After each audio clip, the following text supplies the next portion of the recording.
Bienvenidos a Cruce de Palabras por Telesur. Soy Luis Hernández Navarro y hoy nos acompaña en estudio el escritor Paco Ignacio Taibo para conversar sobre un acontecimiento de hace 50 años terriblemente actual, el movimiento estudiantil popular en México de 1968.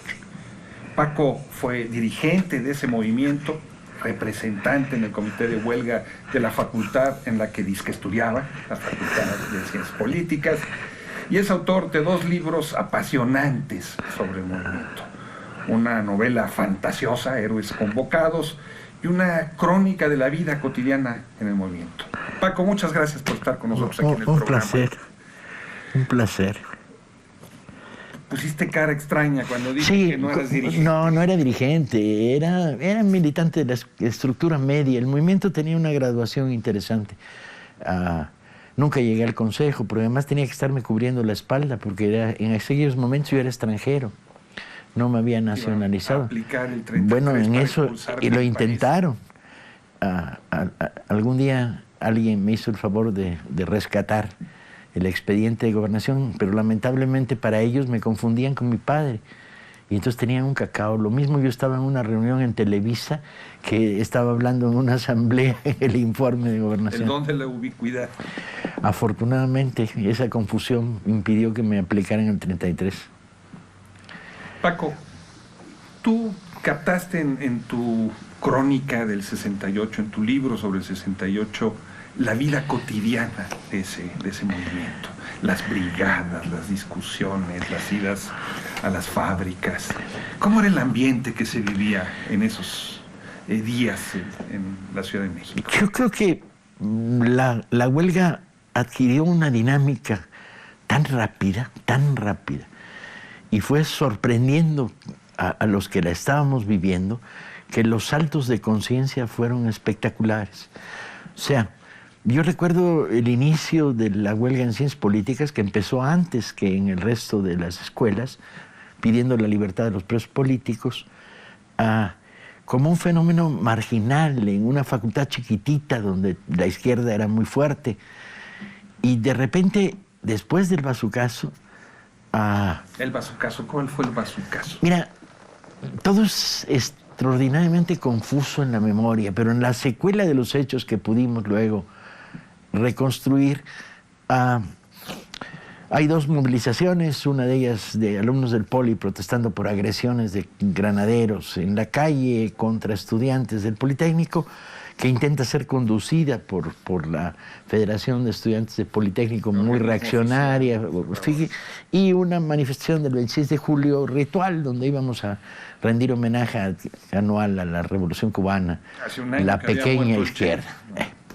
Y entonces coinciden en el Zócalo, y la paranoia habitual del aparato del Estado, de todo lo que no entiendo, todo lo que no controlo, lo reprimo, produjo una represión desmesurada. Yo creo que además en aquellos momentos el aparato del Estado vivía desde su cabeza, el Chango Díaz Ordaz para abajo, vivía en una paranoia tremenda, típica de los comportamientos priistas, ¿y quién quiere grillar aquí para fregarme la sucesión presidencial? El gran solitario del palacio. Y los rejuegos estos desmanes los está provocando. Siempre vieron los movimientos sociales como extrañas manipulaciones salidas de los dineros de quién sabe dónde. Como si pudieras movilizar a 11,000 estudiantes ese día. Y entonces la represión creó un circuito instantáneo en las escuelas del centro de la Ciudad de México de resistencia. Y entonces empezaron a volar las piedras y al rato las molotovs, muy espontáneo. No había un gran nivel de organización en Prepa 1, Prepa 2, Prepa 3 y las vocacionales del centro. Pero el choque fue creciendo y creciendo y creciendo. Y en medio de la locura autoritaria, el gobierno pone al ejército en la calle y se lanzan a tomar el simbólico Prepa 1 donde yo había estudiado. La escuela de los murales de Rivera, Siqueiros, Charlotte. ¿El origen del muralismo mexicano? Y el centro simbólico de la universidad, aunque fuera una prepa. En las mañanas era Prepa 1, en las tardes era Prepa 3. Y le meten un bazucazo a la puerta. ¿quién dio las órdenes de esta extrema virulencia en la escala de mando? De apáguenlos a como dé lugar, y el como dé lugar significa meterle un bazucazo a una puerta virreinal de la que hoy, a la fecha, no sabemos si había alguien atrás de la puerta. Había huellas de sangre y nunca pudimos saber, porque otro de los problemas era que el movimiento se vivía en una lógica que no corresponde a la de nuestros días. Hoy tú vas a una manifestación, haces la de la victoria y te dejas fotografiar. Es más, sacas el celular y fotografías. Reivindicamos el somos los que somos. En aquella época, los fotógrafos de prensa trabajaban horas extras para Gobernación. Y entonces la información se ocultaba, no fluía. Se va a volver a producir en las otras represiones, tanto en la toma de la universidad como en Tlatelolco, la gente oculta, entre otras cosas porque los padres eran amenazados al día siguiente con un hijo muerto cuyo cadáver había sido tirado al Golfo de México con como digas algo te fregamos. Entonces nunca supimos si detrás de la puerta había un estudiante de Prepa 3 o no. El caso es que era verdaderamente injuriante. Y entonces un fermento mínimo, porque yo me he aburrido de decirlo, 10 días antes del inicio del movimiento, nadie hubiera apostado por un movimiento social de esa envergadura. Nadie hubiera dicho, está, ahí viene. No solo eso, peor todavía, la izquierda, éramos... Tú venías de un grupo de izquierda radical, la Liga Comunista Yo era espartaquista. Pero éramos 1000 en todo el movimiento estudiantil, Chapingo, Normales, Politécnico, Universidad. Disgregados, divididos en grupos y corrientes que perdían la mayor parte del tiempo peleándose entre ellos, sin impacto social. Pero esa formación que tú tenías como militante de izquierda, ¿te ayudó evidentemente, a orientarte en un movimiento de esa naturaleza? A mí y a los 1000. Porque instantáneamente esos 1000 se convirtieron en las direcciones naturales del movimiento.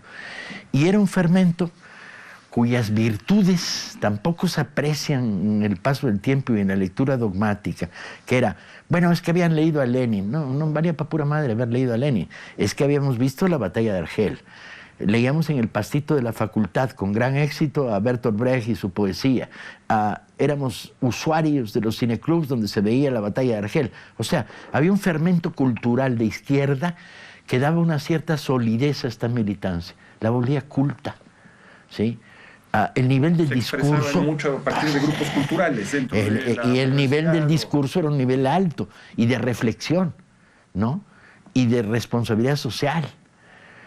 Pero lo sorprendente no era eso, lo sorprendente fue de repente estamos en la facultad y él dice, se está votando la huelga en medicina. Y de repente ves salir 5000 batas blancas gritando huelga, huelga hacia la explanada y tú dices, ¿qué está pasando? Y alguien te dice, odontología votó la huelga y tú dices, no. Porque las brigadas circulaban en el primer momento difundiendo la historia del bazucazo y de la represión, circulaban entre las escuelas y cada escuela que ganaba la huelga en la votación iba a otra escuela. Estamos hablando, Paco, de una época en la que no había internet, no había teléfonos celulares. No, había volantes. Y había una televisión 100%. Privada, pero con un control estatal enorme y una prensa controlada. Sabludowski tenía un teléfono rojo en su despacho, el conductor del noticiero más importante de la televisión mexicana, lo dijo Sabludowski, tenía un teléfono rojo donde antes del programa, yo lo vi, recibía consigna del secretario de Gobernación. ¿Y entonces cómo le hacían ustedes para informarse? El movimiento crea su propia dinámica con lo que tiene. Las escuelas tenían mimeógrafos. Y entonces los mimeógrafos se fundían. 100,000 volantes diarios producía solo la universidad. Las colectas, porque ibas al meeting y llevabas bote, producían millares de pesos que se convertían en papel y en pintura. Y el movimiento asumió el problema de la propaganda con pintada, volante y meeting callejero. Y la idea de las brigadas que estaba germen se desarrolló. 10 compañeros, grupos de afinidad, nada de estructuras formales y burocráticas. Y regístrense con el comité de brigadas. Y una facultad como políticas, que debíamos ser en aquellos momentos 300 o algo así, pues tenía 20 brigadas, ¿sí? De a todo el día. Las brigadas llegaban a la facultad o dormían en la facultad y salían en la mañana muy temprano a hacer agitación y propaganda. ¿A dónde iban? ¿A los mercados? ¿Iban a los autobuses? Cada brigada eligió sus objetivos. El comité de brigada, yo recuerdo haber participado en una discusión cuando se hicieron acciones centralizadas, como por ejemplo dijo, todos sobre la periferia industrial de la ciudad. Y entonces las brigadas se dirigieron a las puertas de las fábricas, de la refinería de Pemex, de los talleres del ferrocarril. Otra vez se dijo duro a las escuelas de primaria con los maestros. Entonces hubo momentos de centralización, pero básicamente era la espontaneidad la que brillaba. Nosotros, por ejemplo, en mi brigada, iniciábamos a las 7 de la mañana pintando un Juárez Loreto. El chofer, que era solidario, una línea de camiones. El chofer tomaba su camión, se iba a las ciencias políticas, lo pintaban y salía a hacer sus recorridos, ¿no? Y entonces los granaderos lo descubrieron y lo despintaban a la altura del Monumento a Obregón.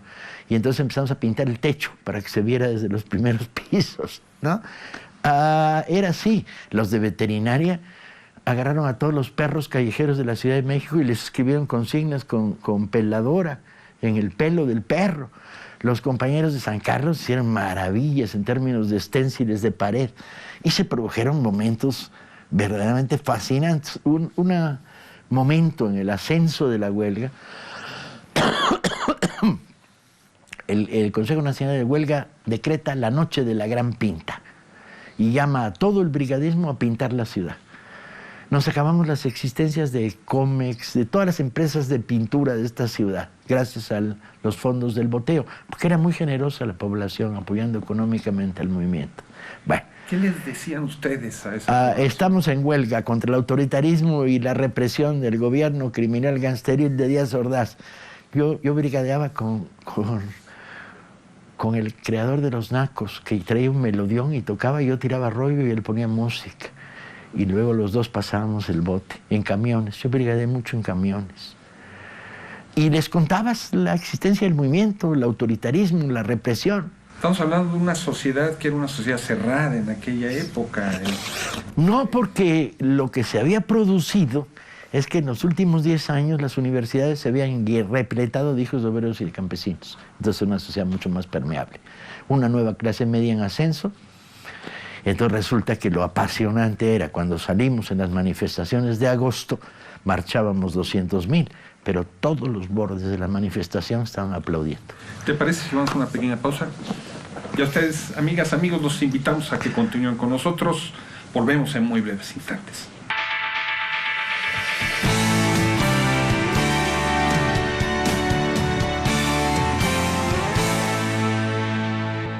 Estamos ya de vuelta en este cruce de palabras, conversando con el escritor Paco Ignacio Taibo II, autor de 2 clásicos sobre el movimiento estudiantil de 1968, Héroes Convocados y el 68 precisamente, y activista de ese mismo movimiento. Paco, ¿qué fue lo que sucedió en ese 68? ¿Cómo explicarnos que de la calma haya surgido la tempestad? Una sociedad cerrada desde arriba, autoritaria hasta decir basta, represiva, censuradora, monolítica, sin espacios de respiro. Y de repente estalla por el único lugar donde había oxígeno, que eran las escuelas. Movimiento sindical controlado al 100%, periódicos controlados al 100%, televisión, radio controlados al 100%, movimiento campesino al 100%. No había un solo diputado de oposición en este país, a nada. Y entonces explota por este sector, que percibe y que provocado por la represión va percibiendo el combate contra el Estado autoritario. El programa es muy raro. Abolición de 2 artículos que convertían en delito la libertad, el derecho de opinión. Y que entonces, si opinabas esto, eras sujeto de cárcel. Destitución de los represores localizados, cuerpo de granaderos, ¿no? Director de la policía del DF, libertad de presos políticos, que se incluye en el programa. Diálogo público, que es el punto no existente, pero que acompaña el movimiento para forzar a que estas cosas se discutan. Pero en el fondo lo que existía era un movimiento de raíz y de base que creció en términos de conciencia muy rápido, de decenas de miles de estudiantes que percibían que vivían en un país autoritario, represivo y mentiroso, ¿no? Y que entran en choque. Lo verdaderamente apasionante es que el movimiento dura hasta diciembre, 123 días de lucha, con la masacre de Tlatelolco en la última etapa. Es que lo que hizo fue un pacto no escrito generacional de la bronca es forever, para siempre, contra este Estado autoritario. Un pacto no escrito que también produjo una literatura. Produjo literatura, produjo arquitectura, y estudiantes de arquitectura se fueron a los barrios a construir casas populares. Produjo medicina social, ¿sí? Produjo sindicalistas y revisores de la Ley Federal del Trabajo y activistas que se fueron a las comunidades obreras a tratar de organizar sindicatos. Produjo renovación de la estructura universitaria y creación de los sindicatos universitarios. Produjo grandes oleadas hacia el movimiento campesino y produjo una oleada que fue terrible, que fue la que llevó hacia los grupos de la lucha armada que fueron masacrados en los siguientes años. Todo esto era un magma, pero además era un fenómeno social. O sea, miraba y decía, bueno, esto es para siempre. Algún día vamos a destronar el Estado priista autoritario. Tú eres parte de esa literatura. ¿Qué otras obras crees que hay de trascendencia? Bueno, están los reflejos en la vida cotidiana de las cosas de José Agustín.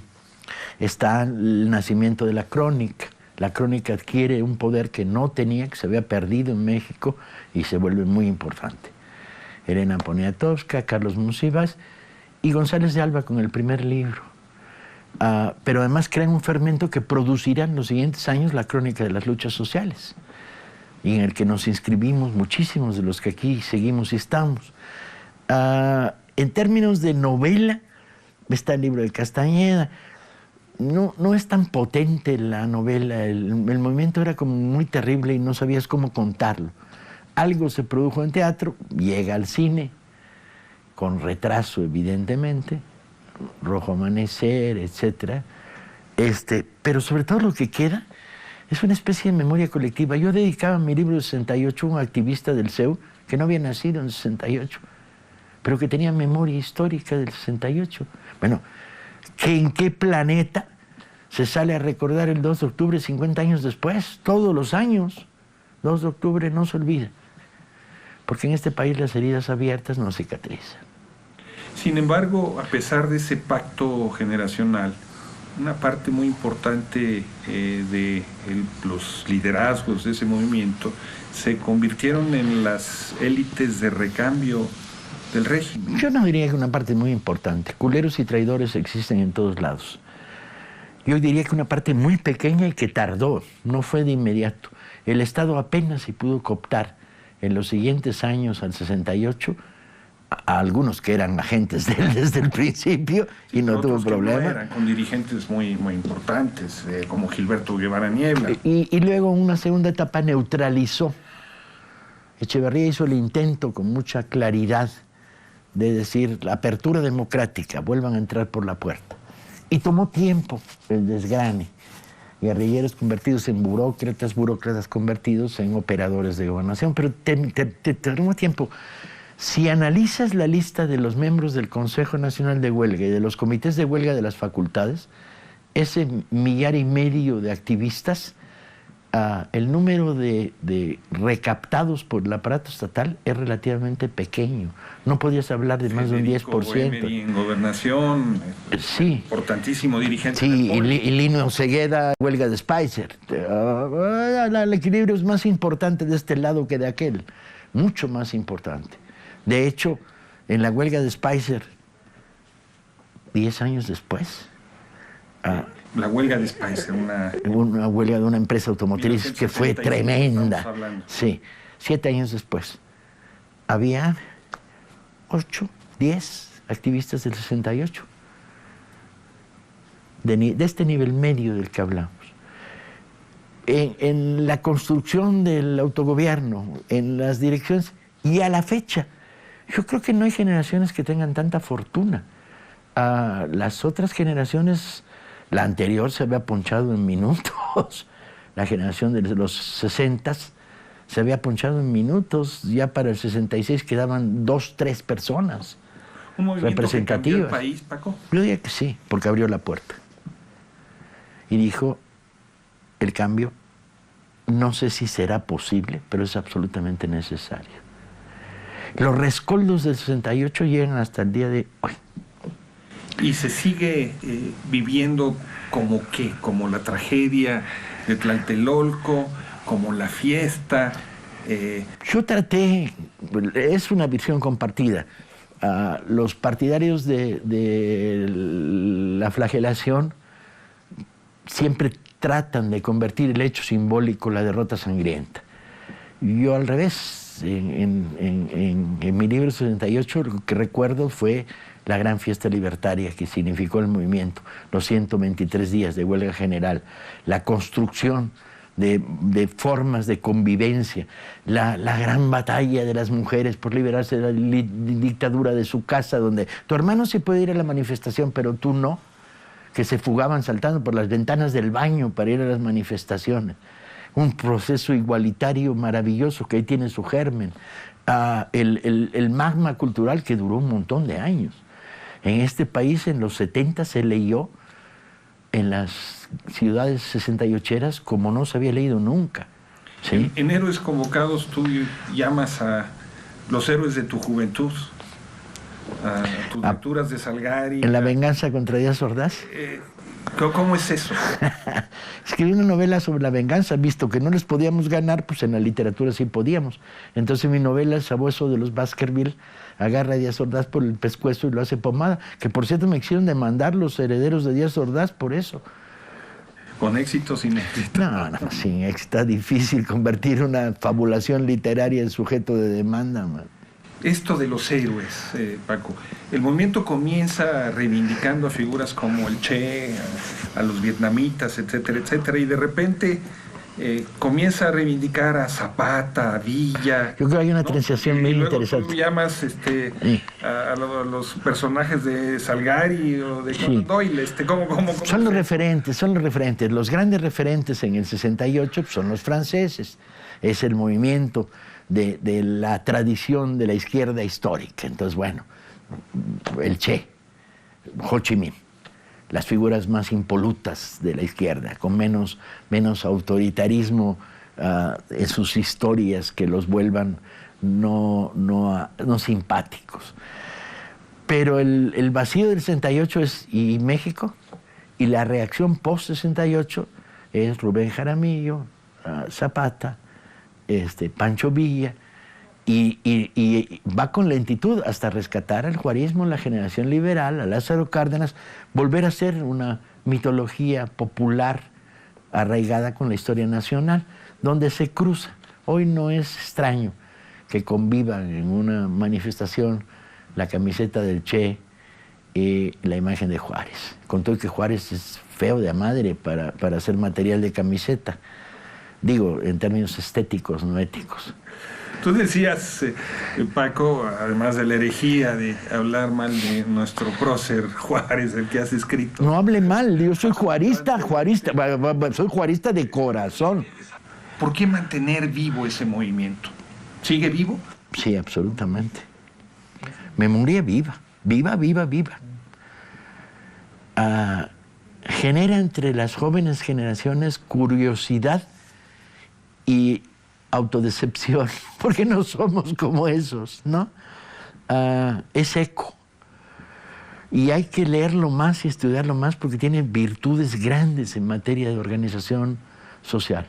La asamblea como madre y reina, los dirigentes electos irrevocables en todo momento, la toma de decisiones colectiva, el paso a referéndum que se pasó varias veces, la estructura de ocupación, movilización, pero con el formulario de las brigadas, o sea, multiplicar los grupos de acción, autofinanciamiento, tiene un montón de virtudes y un peso importante en materia de política cultural. La historia y la cultura juegan en primera división. Y eso es 68. Hay quien dice que el mito del 68 se ha convertido en un lastre para la izquierda mexicana. Sí, lo dicen los de derecha. Así de feo, así de feo. O sea, aquellos que combaten el mito heroico y festivo y libertario del 68 es porque andan en el mito chabacano y reductivista de llenarse la cartera con el dinero del aparato del Estado. Pero hay quien dice también que el 68 potenció una visión extrainstitucional de la política que no corresponde a las necesidades de transformación de este país. Eso lo dirán los burócratas que quieren que la izquierda camine por los despachos, el control y el aparato formalizado. No habrá perdón, no habrá más penas ni olvido.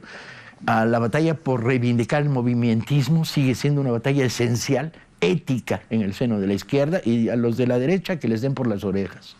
Paco, muchas gracias por estar con nosotros en este cruce de palabras. Y ustedes, amigos, amigas, muchas gracias por su amable asistencia. Ya saben, los esperamos la próxima semana aquí por Telesur.